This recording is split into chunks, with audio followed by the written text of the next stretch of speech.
Okay. Yeah, let's start. Is it on? Yeah. Hi. Hi. Hello.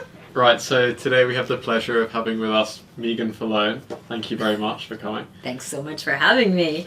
It's honestly a real pleasure. And I thought I'd just start by, so for the background of this interview, we obviously looked at the sort of CV thing you sent us, and we also looked at a few websites. And on a lot of your bios, it describes you as a social entrepreneur, a design strategist, a thinker. Could you explain what all of these mean in practice, and maybe just give us an idea of what sort of work you've been involved with, what's your career path sort of been?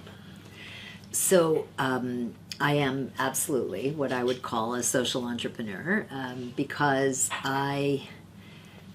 while being incredibly entrepreneurial in the way I think, I also look at the systems that govern the way we live, our education, our health, our economic systems, and I look for, and sometimes they find me, the gaps and the opportunities that exist in those systems. I would say I probably was wired that way from birth because I remember being an 8-year-old kid selling lemonade in front of my parents' house, and I was already trying to figure out how I could sell enough lemonade to cover the cost of giving away all the rest of it to my friends who didn't have any money.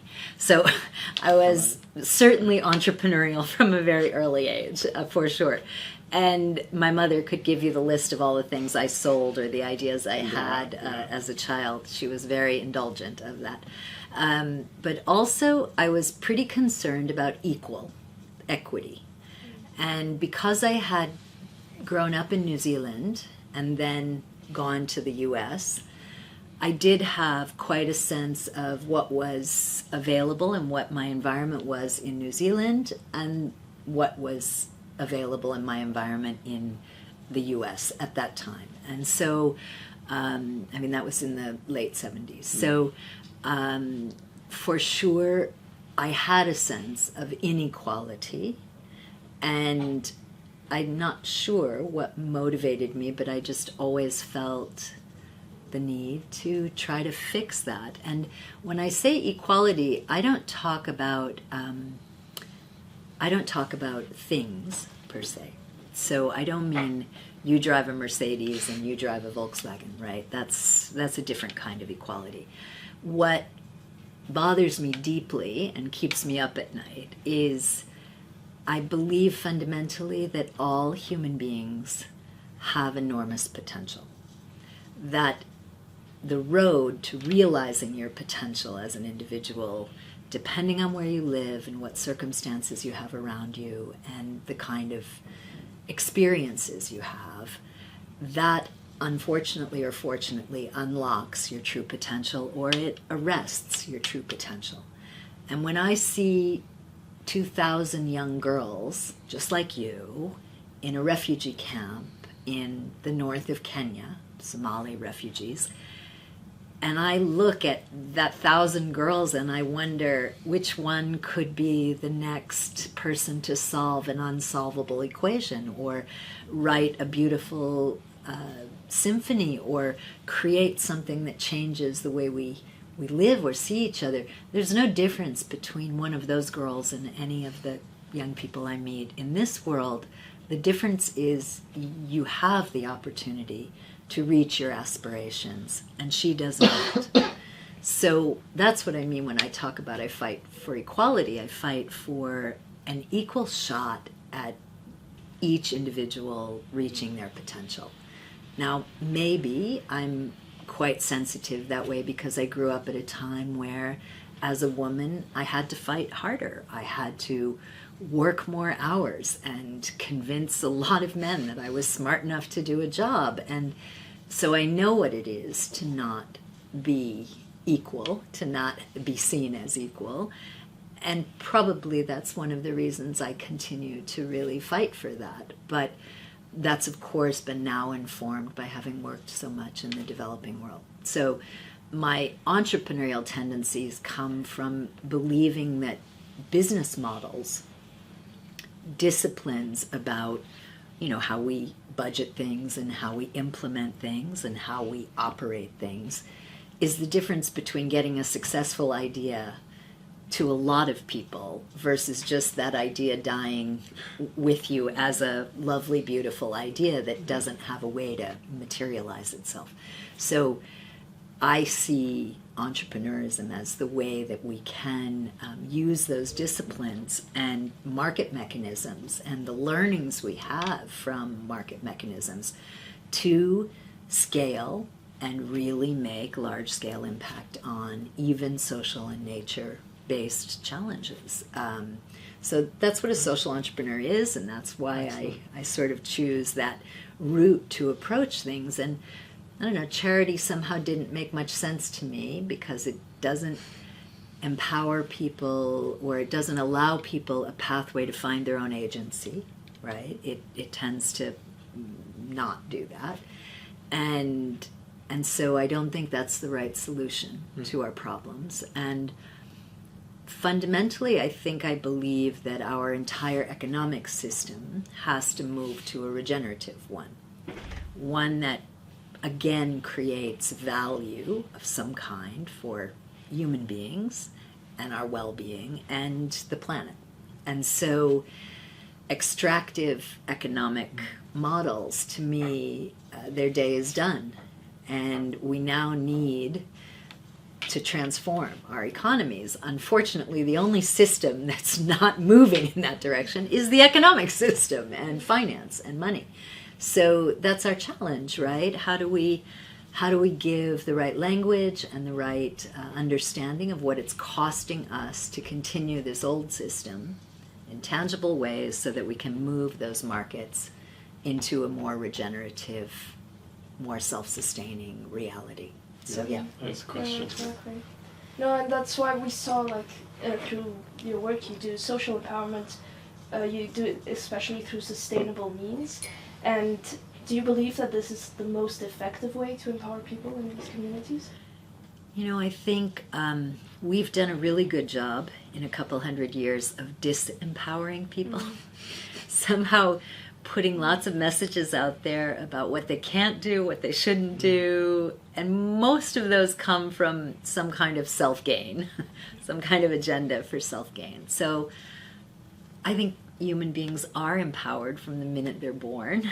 You have to be taught to not have confidence in yourself, right? You're not born not having confidence in yourself. You somehow, your environment reinforces those different ideas. So I do think that creating opportunities for human beings to discover what they're capable of is absolutely key in large-scale transformative change, and for people really taking personal responsibility for themselves. Yeah, I hope I've answered that right. Yeah. When setting up these projects, how do you go about persuading members of the communities, or leaders even of these communities, that are less enthusiastic of the idea of empowering people, for example? Yeah, so power threatens, right? Somebody is always, when you make a change in any situation, we learn this in physics, for every action there's an equal and proportionate reaction. So it's no different in human situations. So we always have to think about the social normative behavior, right? We as human beings are pretty basic. We do things either because there's an incentive or because there's some kind of penalty, and I don't necessarily mean a punishment. I mean some sort of reason that's deterring us from doing that thing. So this is why I always say the first thing in any situation is to listen. Because we have to hear from people what it is that triggers them to be incentivized or to feel sanctioned, right? You can't design any program, any kind of intervention that will change somebody's behavior or their habits without understanding what is it that's right now keeping them in that behavior.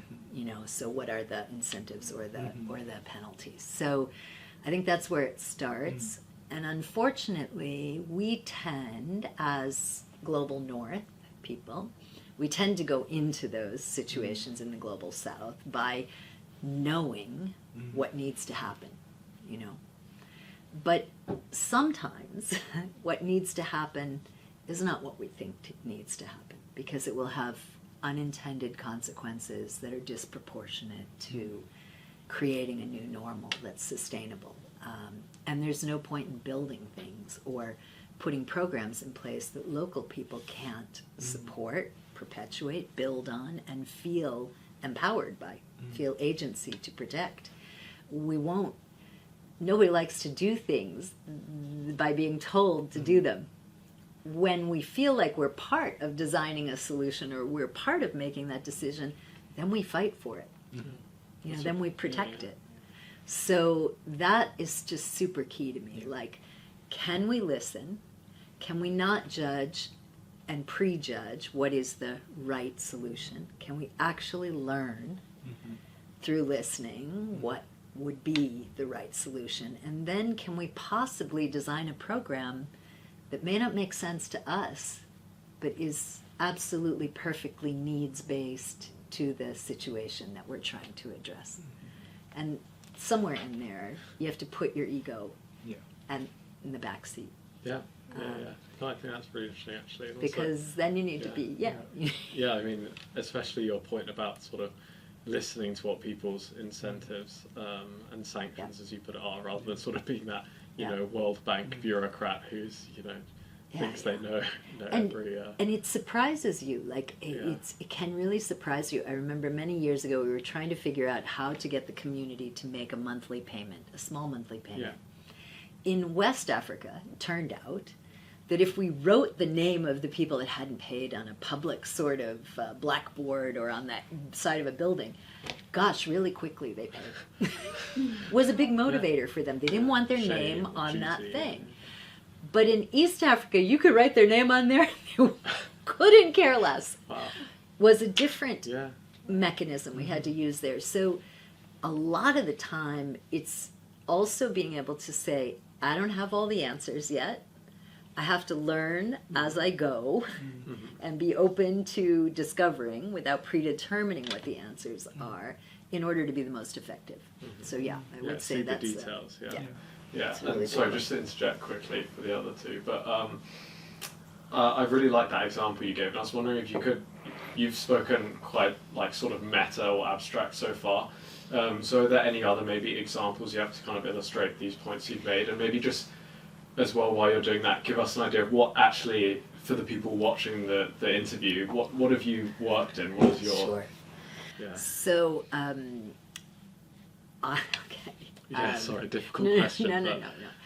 Let's start with, I started in 2005, I started my first company. And that company was doing artwork and accessories for 5-star hotels. So I was working with women artisans. I had a background in fine art and engineering, both. Wow.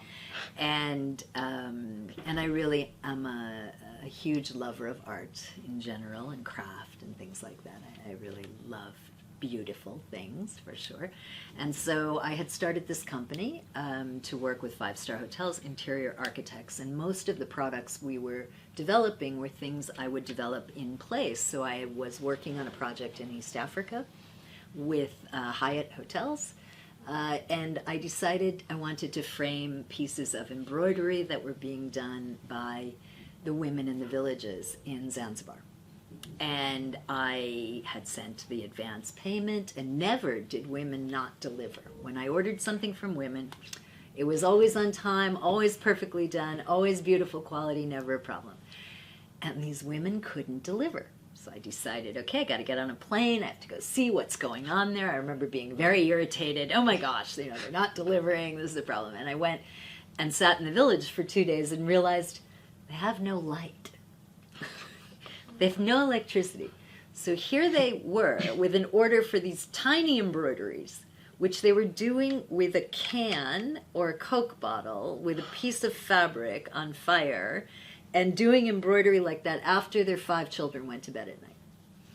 I was like, okay, well, that explains why we're not making very much progress. But then I had a bigger question, which was, why don't they have access to energy? This seems such a basic thing. The government told me that it would be $350 roughly at that time. What was that? For them to connect to the power lines. This is more than they would earn in a year. So clearly the access was even prohibited for poor people. So it was horrible. Then they were having to buy poor quality kerosene, which was really expensive, and inhaling those black smoke fumes. So of course they were getting ill. So they had chronic cough, and then they couldn't work because they were sick, and it was a cyclical thing. And it was just super clear to me that the entire system didn't work if you were poor in that particular part of the world. In those days I thought it was just there. And so I went looking for a way to solve that. I knew about solar, and they were right at the equator. And I thought, why don't they have solar here? It's such an inexpensive technology. So I went looking at organizations who were working on access to energy and solar energy in particular, and I found out about Barefoot College, which was founded by Bunker Roy in 1972. And I got on a plane, left my kids with my mom, and went to volunteer for 3 weeks. And I never met Bunker. I just met all the rest of the staff. So this is in the desert in Rajasthan. It was at that time about 350 very poor rural folks who were starting to train women as solar engineers. And they had started with men, and it had been a failure, and then they moved to women. Men took the skill and went to a city to monetize the skill. Women wanted to stay and serve in the community because they cared about the quality of life for everybody in that community. And so they had a vested interest in learning a skill that they could keep in the community. And so I felt that was really the right approach to things, not to disrupt the community with more men leaving the community. And it was a bit more complicated than that, but more or less that's the lay of the land. And so it really resonated with me, and I decided I wanted to send some women to train at Barefoot College from Zanzibar. I wanted to send, my company was going to pay for these women to go. So first I tried to ask how much it was going to be. I got no answer. I got a very low amount of money. I can tell you it was 15 times that.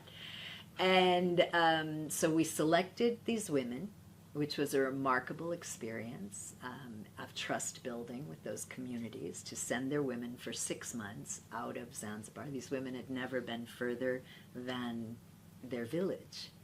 They had no formal education, the first round of them, or a very low amount of formal education, and they were only semi-literate, so they couldn't really read and write. And I was putting them on a plane to go build a 196-piece circuit board and an entire solar home lighting system for their households. And to do that 150 times, each one. So it was pretty scary to be, disrupting things this way. But of course, there was a lot of confidence because it was rural, very poor people teaching rural, very poor people in the way they knew that they would learn, and they would have this experiential journey that would be really building their confidence, their competence, and their self-belief. So lo and behold, that happened.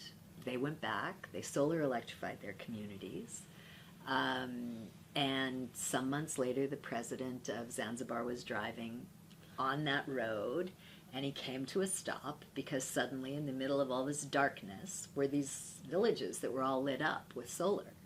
And he said, "What happened here?" So they told the story of what had happened to them, and I got a phone call from the advisor to the president to say, "We'd like to come to India to see this college that y'all have." Somewhere along the line I wrote a very difficult email to the founder, because I felt there were many things in the program that weren't working very well, because I had really followed it and been through it. And his response was not to not call me back. His response was to say, "Right, then you'll come fix it." And I probably will never know what made me say, "Okay, I'm going to do that." But I made the decision to sell my company and move to India and run Barefoot College. Wow. And that was the beginning of a big story. Yeah. So that program, in 2015, we opened the international division. I co-founded that as a social enterprise, a for-profit social enterprise. A not-for-profit social enterprise, but we ran on a business model. And we began to really expand the organization in a big way. So that's the majority of my work today. That model is present in 96 countries in partnership with more than 180 NGOs around the world. There are 5 Barefoot Colleges today: Guatemala, Senegal, Zanzibar, Madagascar, and one coming in another one coming in West Africa. Harry and I have actually been to the one in Zanzibar, I think. So Very cool. it's a great story. I think what's so great about it is that it's a story that doesn't have me at the center of it, and it doesn't have the original founder of Barefoot College at the center of it. Yeah. It's a story of being happy to be a catalytic force in a larger sea of change, that now all of those centers run themselves, they have their own ideas, they are guided by their own community's needs and their own local contexts, and that's exactly how it should be. That's what we should all be designing for, because when other people replicate on their own, they sustain it. You know, when you are trying to micromanage from one central location, this never seems to work very well. So That's perfect. That's an excellent illustration. so that's Thank you so much. that's the kind of background. And I mean, I have a really personal example, because in Zanzibar, there was a American NGO who came to the villages around where I was working, and they put in a water pipe, because there's a lot of water in the caves higher up on the island, not so much down by the ocean. And so there was an American NGO who came to those communities and decided they would build a water pipe so the women wouldn't have to take the hour in the morning and the hour in the afternoon to go either to the central well or up into the caves to get the water. And they built a very fancy contraption that had this lovely tap situation. It was all nice, right in the middle of the village, and they were very proud of themselves, and it lasted maybe 3 months before it was completely destroyed, like broken, like the pipe smashed. And everybody was like, who did that? Who did that? Well, of course the women had done it. This was the only time of the day that they could leave their children with the men or the elderly in the village, and together they would talk and you know, chat and do their thing and solve their problems and trade whatever they were trading. And so they had built that without listening really to what the needs were of the community. Yes, it was a good idea to make that drudgery less onerous. That was great. But what they didn't factor in is that actually there was this need for the women to have a break during the day and a time that was just for them to talk and to walk. And so that could have been designed in. It's a great example of, so if you'd listened to that and you just sat and watched them for a few days, you would have seen that pretty clearly. And so this is what I mean when I say really important that we act in service. Not as the sort of person who imposes something, but as one who is always in service to the other things around us. Like that, we stay honest with listening and observing and doing more or less a better thing than we might have. Yeah. Thank you. Do you want to ask? Alex, Go ahead. Okay.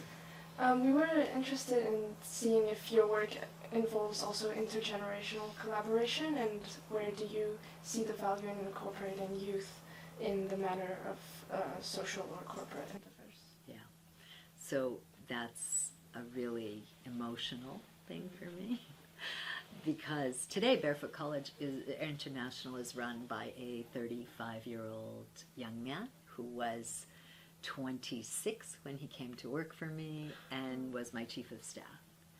And I would say everything we were able to accomplish at Barefoot College between 2012 and 2020 was because we had 80-year-olds and 19-year-olds, and everybody considered equal, respectfully, listened to, heard ideas and discourse and discussion and sometimes friction and sometimes debate, but completely healthy to reach a really great solution. So for me, intergenerational collaboration is absolutely essential, going to be even more so as we live longer and as the world passes to the next generation. So we have to make sure that together we are creating opportunity, well-being, benefit, and structures of governance that suit all. You can't do that if you're not all at the table, right? Mm-hmm. Super important. So I think that's essential. And I also think with a lot of humility, I can know lots of things, but the way somebody half my age sees the world is utterly different, and I must understand what that is and what the triggers and sensitivities and the red flags or the green flags that they feel are, or I don't use my power well. I'm not using it in service of a larger collective. I'm using it only in my little silo. So I think it's absolutely imperative now that we have intergenerational collaboration, dialogue, but more than that, genuine respect. It's not just like a token, like when you sit at the table, but it's also I need to hold you all accountable to do what you dream and to action and to be able to implement what you see. And to act as a tool in service to that. At a certain point, that's what's fun. Now it's like, okay, you tell me where you want to go, and I'm going to help you to get there. You pay it forward. That's really important. Thank you. Well, that actually leads straight into the next question, which is, do you have any takeaway advice on leadership that you'd give to prospective young leaders that are emerging? Well, gosh, I think so much of leadership is about how we see ourselves, right? How we go through the world, how we carry ourselves through the world. The first person you have to lead is yourself, which means you have to know yourself. So I think that's sort of step one. Like, how do we help young people to know themselves better and better? The more you know yourself, the better you'll lead, the better you will behave, the better you will succeed at whatever you do. And the same leadership skills that we thought were important 25 years ago are vastly different today, right? So can we evolve our idea of what leadership looks like? That's sort of my second bucket that I think about. We live in a world that is full of ambiguity, complexity, volatility, and uncertainty. In fact, those are the certainties. So how do we help young people to feel not derailed, insecure, or afraid in an environment of ambiguity, complexity, volatility, and uncertainty? How do we build resilient skills, adaptive skills, agile skills around your own responses to situations, right? How do we make sure that nobody, even for my peers, how do we make sure people are able to still feel a sense of themselves in an environment that is changing rapidly? This is not easy. So one of the reasons I co-founded Mountain Path and have been so supportive of the Mountain Path philosophy is because I happen to think that in nature, when we push ourselves and we engage with the natural world, we gain a lot of those skills and knowledge. And they translate. There's no question my leadership style is completely informed by the sport that I do. without any question. In a moment when I have a difficult decision to make, I know that I've been on top of a mountain where I might die, and I've had to make a decision that was genuinely life and death. So it means my stress level at making a decision that's not life and death is lower. It's an extreme example. Of course, I don't recommend that to everybody, but for sure, when we challenge we learn not with only our brain. Mm-hmm. We learn with our brain, we learn with our emotion, and we learn with our body. Our bodies retain memory. They hold stress, they hold confidence, our muscles, all of our being holds a tremendous amount of information that informs our brain and our emotions. So if we go through life and we never challenge our body, we're missing a critical third part that helps us to make decisions. So I happen to think those three things are really connected. I think whether you walk alone in nature and have the time to think and reflect, whether you do an extreme sport or you challenge yourself to surf and be coordinated, or you face something that feels bigger than you, each of those experiences prepares your body, your emotions, and your mind for when you will experience that in a boardroom or in an office or in, a hospital if you're a doctor or whatever. So I think that's really important. And I think we tend to think leadership is something that you learn in a classroom that has 5 bullet points, and then you'll be able to do it. Yes, there's always benefit in academic learning, but there's just so much more benefit in what we learn about ourselves and the way we react and discipline ourselves in the face of things that are bigger than us, and that happens in nature. Sure. And I mean, excellent. You basically already answered one of our questions as well. What we wanted to touch upon.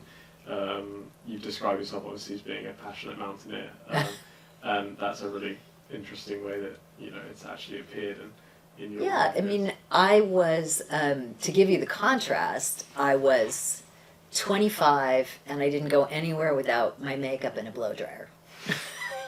And I was not. Yes, I was a sporty kid, but I wasn't. I wasn't nearly as sporty as I became later in life. For me, it was something I really discovered about myself later in life. So it's just to say not everybody has the same journey, right? Everybody goes on those journeys at different times in their life. I was first taken to ski off-piste when I was 36, had just had a baby, and was breastfeeding. And I had never skied in powder snow because I grew up skiing in New Zealand and in America, in New England, where it was, I'm really good on ice and steep, but we barely had powder. And suddenly I was here in Valais with powder up to my knees. I didn't have any idea what I was doing. And he called me back a third time, and for whatever reason, he reassured me it would be a great day and he would rent all the equipment for me, it would all be okay. So I said, okay, I'll try again. I went the next day, we skied, I'll never forget it as long as I live, we skied within the Salena Glacier in La Foulie, above La Foulie. And it was so magnificently beautiful to ski against this blue in this glacier where you were right really alongside the glacier. I was completely entranced. And of course, I was better the second day. And then we did the third day and the fourth day. And sort of everything he said to me, I just said, I'll try. And so I climbed for the first time at 36. And by 40, I summited Amadabla, which is, almost 7,000 meters in Nepal. Wow. So it shows that you can, at different times in your life, when you have different periods of freedom and free time, you can really set a goal and really start to chip away at it. So yeah, nothing's too big. Nothing's too big. Late really as well. Yeah, I think. Yeah, I mean, it's very good. It's some people get the chance to do those things early. I didn't have that chance, so I tried to make that opportunity when I was later, and I found myself in many ways in those experiences. And it gave me, of course, that was the beginning of why I wanted to work with rural people, because when you climb a big mountain, you are acclimatizing over several weeks and you're staying in those small communities. And you have nothing to do. You know, you're there. You can't go any higher for a couple days till your body acclimatizes and gets used to the altitude. So you sit in the village, and I would listen to the women and the men and hear about what was working and what wasn't working. I became really comfortable in that environment of listening. And I think that in many ways set a lot of the pieces in place for me to later on do the work with Barefoot. Yeah. It's so cool. So you've done so much. Is there maybe one moment you're the most proud of, either professionally or personally? Sure. I'm a mom. And I have 3 lovely boys who I hope are good and interesting and productive and generative people. So yeah, I mean, my family is the thing I'm most I don't know, proud of, but it's the only accomplishment that really matters in the end, is the people you love and the ones who make your life interesting. So you have to give time and energy to that. Yeah. Thank you. That's a very good answer. Moving to an entirely different topic, you've recently focused on the AI gender gap in your work. Could you explain what challenges women face when it comes to the adoption of AI, and what are the implications of these? So yeah, I've been thinking a lot about artificial intelligence and the way that it is influencing, again, all of our systems around us, and what's our role, because I sort of feel like we're being steamrolled, like everybody, by big tech companies, governments who can't keep up, and civil society that is trying but can't really keep up. So how do we play an active role in that? And I was looking at some of the places where there's already a pretty consistent information about inequities of different kinds. And one of them is certainly, that really stuck out to me, was the rate of adoption of AI tools for women in the workplace versus men. And in fact, women are engaging with AI far less than men. Or they're saying they're engaging with it far less than men, I think for the same reasons, which really come down to 3 things. Women have a very high ethical bar they set for themselves in general. These are generalities, but turns out women surveyed, say we have a lot of ethical questions about this technology, and therefore we're not sure we want to engage with it. The second thing is that women have had to fight really hard in the workplace to be considered as capable or more than men. For the last 30 years, we still have a gender pay gap. We still have not 50% of the workforce is women. We still have big systemic issues with respect to gender. And so when you've had to fight so hard to be respected and considered as valuable, the last thing you want is to be using a technology where somebody might say to you, you use that technology, you're not as smart, or you're not as capable, right? So women are really resisting because they don't want to do anything to undermine the ground that we've gained, right? That's the second thing. The third thing is about language, and it's super important, actually. The way AI is being talked about in publications and in social media is that there's a war on. There's a war. Who's going to win the war on AI? Even the CEO of NVIDIA talks about winning the war on AI.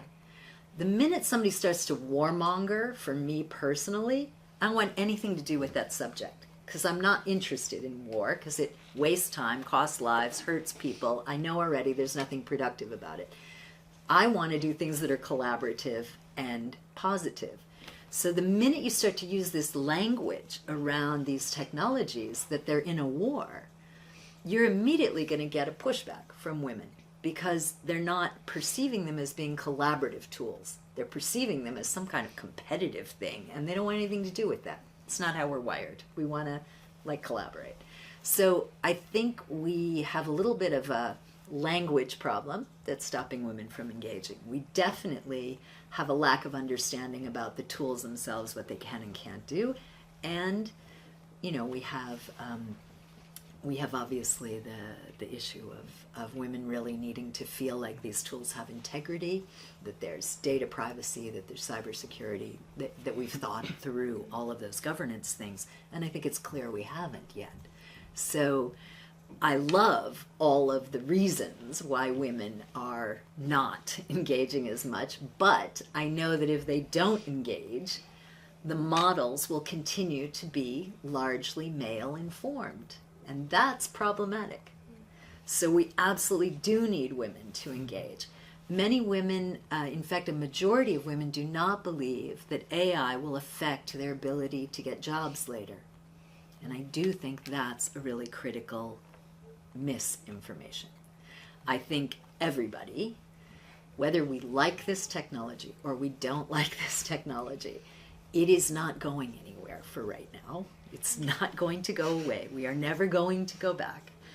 We have to find and make the way for us through and with this technology. We have to figure out how to collaborate with it, figure out how to do the best possible things by bringing our human skills with the technology. That's the work ahead. It's really generative work where we fully engage with understanding what it can and can't do, how it can and can unlock profitability or productivity or whatever those things are. And the other thing I think is important is that women generally think consequentially. We know this from reams of research. Women are quite consequential thinkers. That's how we're wired in our, DNA from thousands of years ago. We had to think about feeding, our children and these other things. And men are quite immediate, right? This is why boards that have an equal amount of men and women generally have better results. Because you take consequential thinking, you marry it to shorter term, strong thinking, and you end up with a really sound strategy like that. So what is very important for me is I think women are ideally suited to be participating in governance conversations around these technologies. And I'm really sad that there are not more women in that position and able to do that. I was just, I'm going to Davos in a couple of weeks to the World Economic Forum, and there are a lot of sessions that are being sent to me to sign up for. And I realized that almost every session on AI is only men. And I don't believe that's because there aren't women actively having conversations and thinking about it. I just think we're kind of societally defaulting to kind of male leadership on this, and that concerns me. Yeah. Well, I mean that's an interesting concern.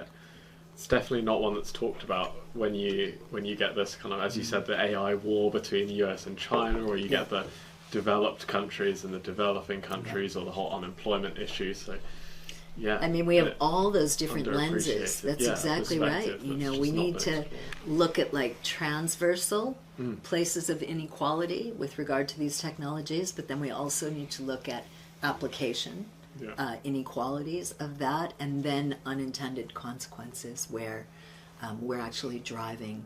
Health is one area that really concerns me, because we are now able to advance quality health care in exponentially fast ways right now, and that's happening at speed, and massive amounts of money are, to the tune of trillions of dollars are moving in that direction. And yet, for a large part of the world, they can't even access basic health care yet. So I see this kind of potential for one of the largest divides in human history in the health space in particular, and that's just one space. So I'm pretty sure you could model that out in lots of other systems. That one I've done quite a bit of work looking at. And so how do we advance on this side as quickly as we can to get that universal health opportunity there? And I think AI can serve that objective equally as it is serving the advances in biotechnologies. So it's just really, can we put our human brain to this as much as that? And now this year, so we're all going to be graduating this year. So we thought maybe it'd be nice to ask you what your perspectives are on education at the moment. So firstly, just in terms of what did education mean for you? What was your journey sort of through university, and do you have any, any standout advice to us? And then, how is it different now? What do you kind of see as being? Maybe I start with the end of that question. Go ahead, yeah, please. I think when I started my education journey, there was no mobile phone, there was no computer, there was no Facebook. We had an analog phone at home and had one line. And life existed quite nicely in that moment. When you wanted to meet somebody, you had to go out. You had to go to a party, or you had to go to somebody's house, or you had to go to a bar, or whatever you did. And now, here I am, sitting here having a conversation with you all about artificial intelligence. It's a kind of freaky journey. Okay. And what I really feel over this last sort of 15 years is that my definition of education has changed a lot, right? I would have said before, education, that happens at a school, and you have a teacher, and I have so many beautiful memories. And by the way, I have 2 parents who are teachers, so that's kind of normal. And I have a love for formal education. But I also recognize that that's not how we learn today. We learn partially that way if you're privileged and you have the opportunity to attend a school, but we actually learn from so many other ways now, whether it's a TikTok video, a YouTube video, an Instagram post, a Facebook something, a virtual conversation with friends, a chat bot, because that's how, we are taking in information at a voracious and multifaceted way. And so what constitutes learning today can't be seen in a vacuum. It's in an ecosystem, right? So I think about the high-tech and the high-touch world. We all exist in this bubble that has 2 sides to it. There are things we learn through media, and I include digital media and social media and all media, even movies, even entertainment things. And then there are things we learn from human beings, right? And so we need to think about education in that, I feel we need to think about education in that way. And we need to think about, what are you getting from the human beings around you and your human experiences? Are you getting the right things there? And what are we getting from all these other sources? And are you getting good quality stuff there? And can you critically think about what that is? And so going forward, to answer your question, I think how we learn through our life is changing dramatically. We are going to be able to wake up on a Thursday and say, you know what, I'm really interested in metaphysics. I'm going to take an online course in metaphysics, and I'm going to do it between 7 and 8 in the morning before I go to my day job as a bartender. I'm making this up, but you understand what I'm saying. We are now in a kind of menu where you can follow your interests in so many informal ways that enrich whatever you're getting formally. So for instance, I think at some point an MBA will become not what it is today. It'll be you curating, these are the things that I need to learn, or I want to learn, or I'm passionate about learning, or I think are going to be useful, and I'm going to do one from Stanford, and one from MIT, and one from LSE, and I'm going to do one from Nanyang University in Singapore. This is all possible. Yeah. We never had that before. Think about that. Like, if we unlock the definition of education, and we say, it's about how much can I learn in my lifetime? What do I want to learn in my lifetime? And we're motivated. We can go anywhere. Right. It's so. I think that's pretty exciting, but I think it's probably very scary for the formal education system in some places, and certainly for universities. I think it's quite scary right now, because it used to be you couldn't function and perform in the real world unless you had this more formal track. I'm not so sure that will be the case in the future. Don't quote me on that. But I think we're in a new world. That's all. Yeah, for sure. Excellent.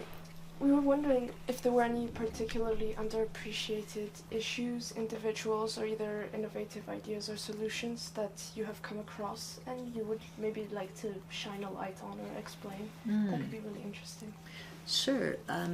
So the last 5 years, I've been working with other social entrepreneurs, especially social entrepreneurs, both for and not for profit, who are trying to grow quickly at scale some of the solutions that they have developed to deal with some of the nature and social situations. So I can just give you a little light on a couple of super interesting things that I think are happening. So there's a wonderful company in West Africa called EdoMatch. EdoMatch has built a all Africa large language model, that so essentially its own AI that is not polluted with non-African data for young people to match them with employment opportunities in Africa.